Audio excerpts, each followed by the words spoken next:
So, thank you very much for having me here, Joanne.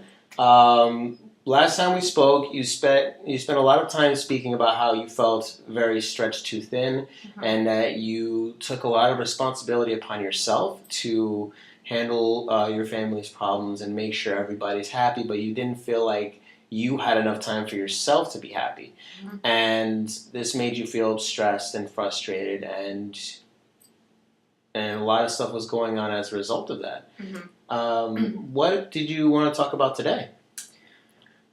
Basically, still in the same situation. Mhm. Unfortunately, I feel like it's almost like it's gotten worse.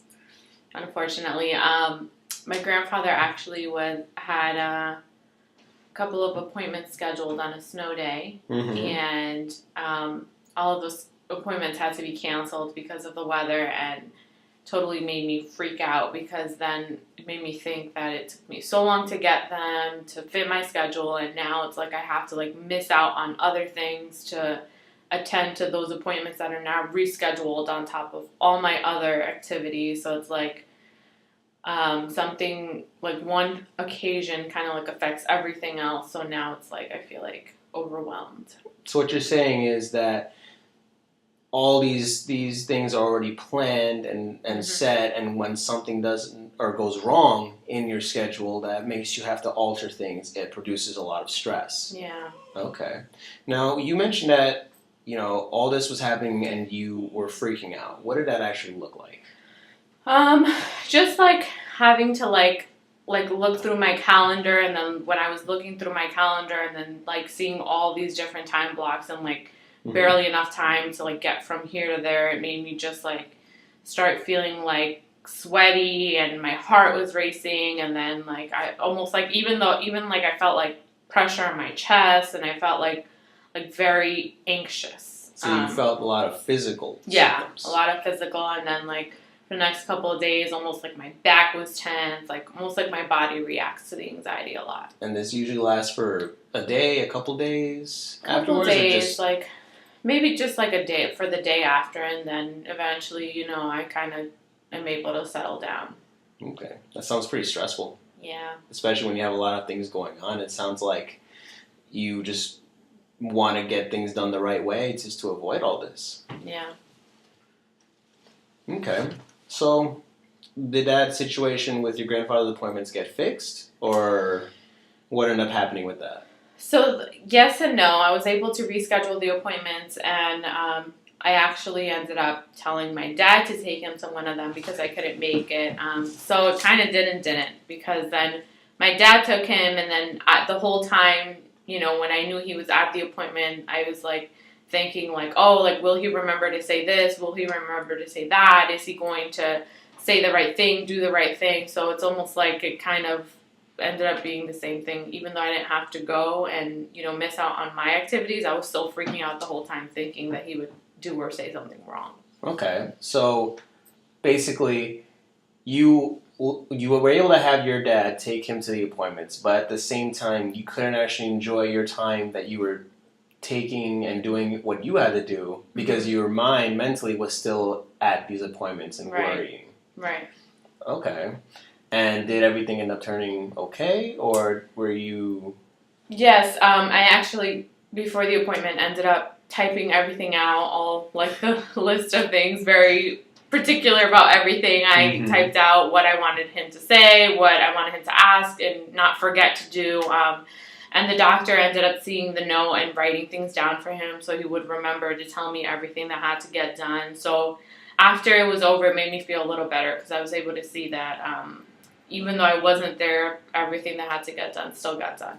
And had you done this before? For any missed appointments or anything you were there? No, this time I actually typed it up so he wouldn't forget. And before I would just tell him, and then he would come home and I'd say, oh, how did it go? And he said, oh, I don't remember. So it just made me angry. And then, of course, even more frustrated because the whole appointment was just a total waste of time. Okay. So how else have things been going besides that? Because it seems like you were able to use a pretty good strategy to kind of ease your anxiety a little bit by writing out what you wanted, and so your voice could still be heard while you were away. What else has been going on? Well, I mean, I've been waiting to hear back from graduate school. So that's been on my mind, and kind of understanding that I have to wait for deadlines kind of stresses me out. Yes. And then, so while I'm like planning out, appointments and internships and all this stuff, like on the back of my mind, that's also there. And then it's kind of hard for me to mentally disconnect myself from other things. Like I can't focus on one thing at a time. So it's kind of like I have so many things going on in my mind that when I'm at a certain activity, it's like I'm there, but I'm not there.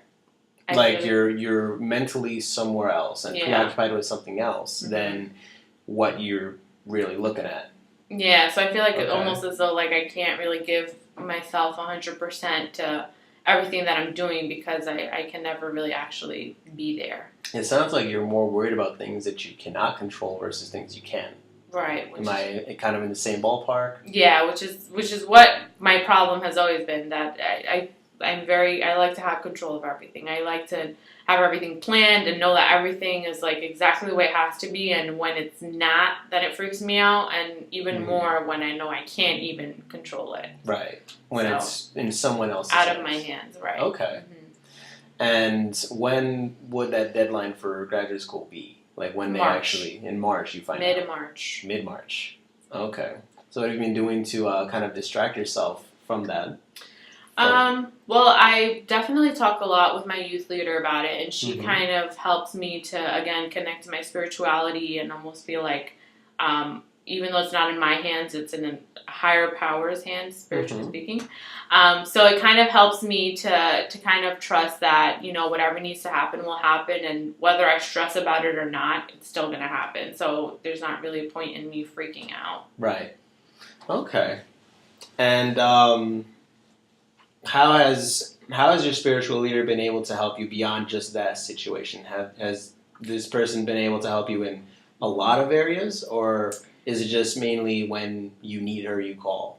Yeah, I mean, just because she knows about my difficulty with, finding time, she finds time in her schedule, maybe it's like late and she'll call me up, just say, hey, let's just go for a coffee, or can I come over and just talk or watch a movie, or she finds time, and she does it around my time as well. To kind of, be with me, which kind of helps me because it's hard for me to be with, friends or people who are not involved in school or work or, all those activities, because I'm already so busy. So it's nice to have someone who's willing to kind of seek me and be there for me, even though it's hard with my schedule.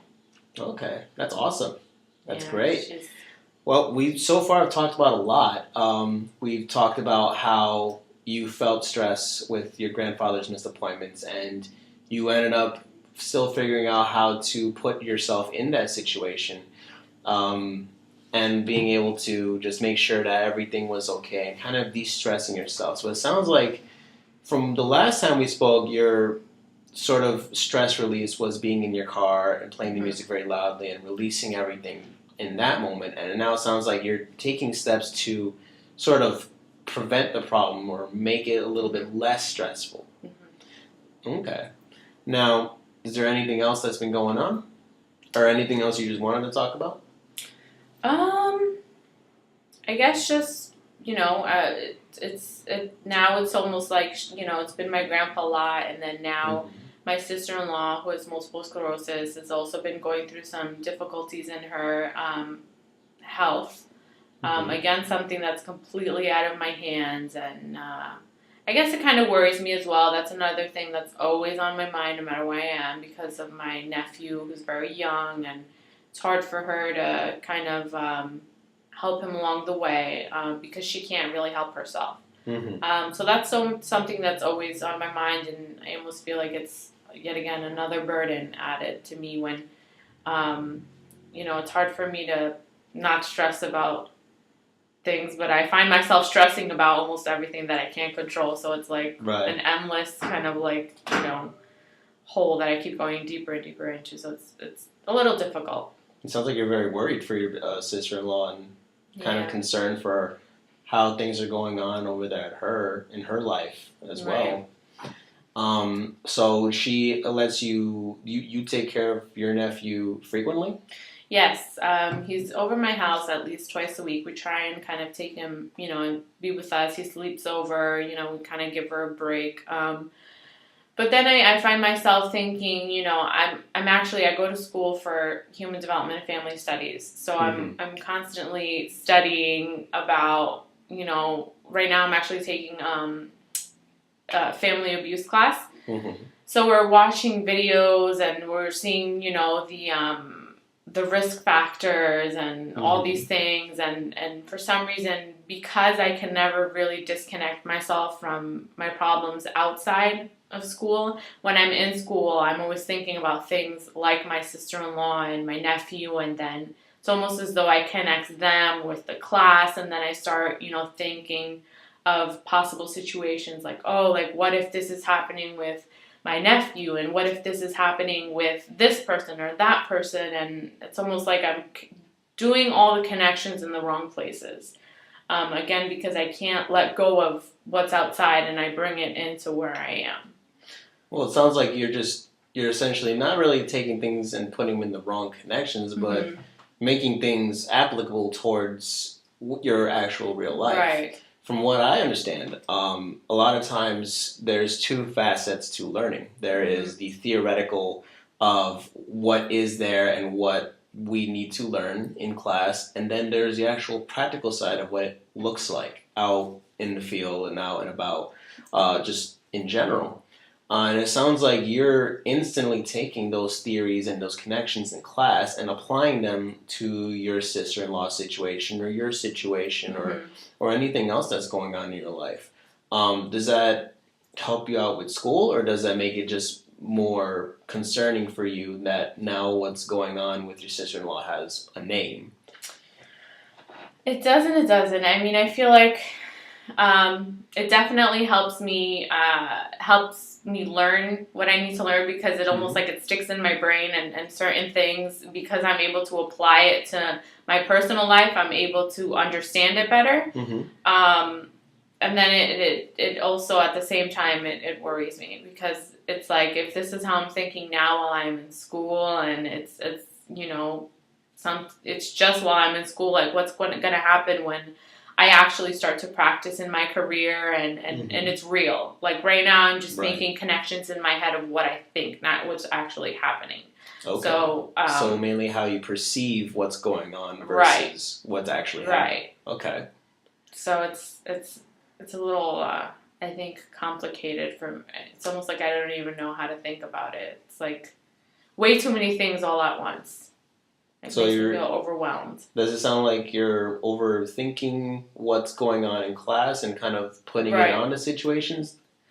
Right. When I love my major and I love everything about it, and then which is why when I'm in class I focus so much on it, and it's like I love learning all about it, that I get so into it that I want to I want to know more, and then it's like, oh, but what if like this is happening with her? Then how can I help her? And what can I do? And this, and it's like, I want to I guess practice it.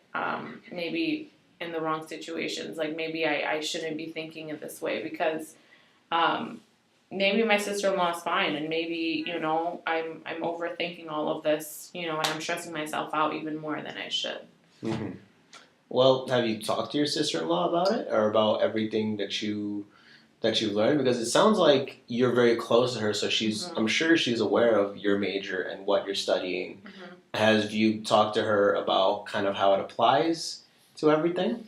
I mean, I try to, but sometimes I feel like I avoid it. I avoid talking to her because it's almost like I don't want to talk to her because I don't want to know what's going on. Right. I would rather almost hear think in my mind oh, this is going on, but then correct myself and say no, but she's fine. Because I feel like if I talk to her and she tells me maybe that she's not fine, or maybe that she does need help, or maybe if I tell her something about what I've learned, she can say, oh yeah, I can relate, and maybe it'll make me freak out even more. So unfortunately, I feel like sometimes I've just decided to avoid actually knowing what's going on. And how does that make you feel inside, since from what you've said before, it worries you of things that you cannot control. How does that make you feel, kind of putting yourself, not in the situation, but putting yourself in the position to avoid your sister-in-law? It makes me feel bad sometimes because it's like maybe if I were to talk to her about it, it would actually calm me even more. Because maybe if I do talk to her about it, then maybe either I can help her or she can, let me know that everything is fine. So it could be better, but instead I avoid it, and it's almost like I close myself off from it. And I feel like it makes it maybe worse than it should be. Now, how does your sister-in-law, like, is she aware that you have these feelings to talk to her about it, but you choose not to? Or is she, like, kind of asking you for advice to make it more difficult? Or how is that going? Or is she just kind of grateful that you're just taking care of her child 2 days a week and just living life from her perspective? Well, she usually comes to me when she has, issues or when she's feeling some sort of difficulties going on, just because she knows that, I mean, not that she knows, she's spoken to me before about certain things and I've helped her out. So she does seek me when she feels like she's overwhelmed or when she feels like, something's going on. She'll immediately send me a message or she'll call me and tell me, listen, I need help with this or that. What should I do? And I mean, I help her out, but I feel like it's not a reciprocal kind of thing. Like, she can seek me, but I can't really go and seek her because I feel like I'll find out things that I don't want to find out, kind of thing. Right. So I kind of wish that it was more of like, she can come seek me and I can come seek her, but I can't really seem to break that wall there.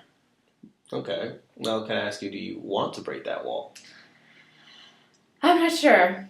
It's like I do, but I don't. Okay. I guess I do want to because it'll probably make things better. But I don't know how. What do you mean make things better? I'll be able to kind of be at peace because I feel like if I talk to her and if I'm able to, just let her know how I feel, and then she can kind of maybe help, assure me that things are okay and there's really nothing, I should be worrying about because, after all, she's doing as best as she can in the situation that she's in. Right. I think. Okay. Mm-hmm.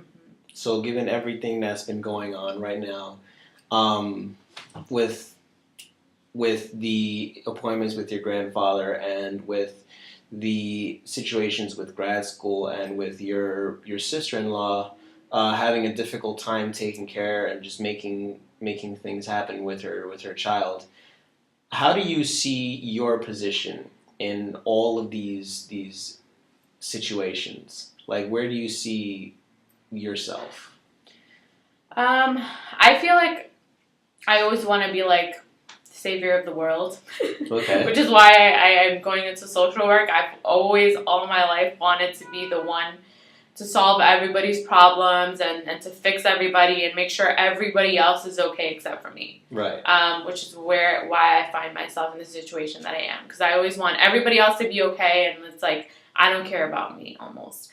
Mm-hmm. So I feel like maybe I should stop a little bit being kind of like that, save everybody else. Not stop it, maybe kind of worry about me first. I need to, one of the biggest things that they always teach you as soon as you start going into the whole social work field is in order to help your others, you have to help yourself first, yes. Which is what I haven't done yet. So I think that's important before I go, especially into grad school, which is the real deal. So. Well, it sounds like you're really looking forward to just getting your feet wet and just being able to make what you're learning a reality for a bunch of families and different people. That's great. I'm excited. So, thank you very much for coming with me to speak again. We spoke about your grandfather's appointments. Yeah. We spoke about just being in control or not being in control of what's going on with terms of grad school. And we spoke about how your sister-in-law has been doing and how it's been helping you out. And we also discovered, well, not really discovered, but we acknowledged that you're kind of growing out and seeking different ways to lower that anxiety. Yeah. And just one final question is, besides speaking with your youth leader, Mhm. how else have you been able to kind of lower your anxiety and find time for Joanne and to acknowledge Joanne? Well, I would say that I've actually gotten a little bit of downtime with all these snow days. These snow days have actually, the weather has helped. On the snow days where I've actually been able to stay home for once and not really have as many responsibilities, I'm able to just have alone time with myself in my, my room or house, wherever I am, and just kind of like rest and, lay down and listen to music and just relax and not think about anything because, especially on days where it's actually nasty out, I can't go, visit my grandpa or go see my sister-in-law or go to school, go to anything. So it's almost like I can, there's nothing else I can do except relax. Okay. So I feel like having those alone times and really times free of responsibility has helped me to relax. Awesome. Definitely. Well, thank you for sharing that. And thank you for sharing everything that you've shared with me. And I look forward to our next session. Thank you. Awesome.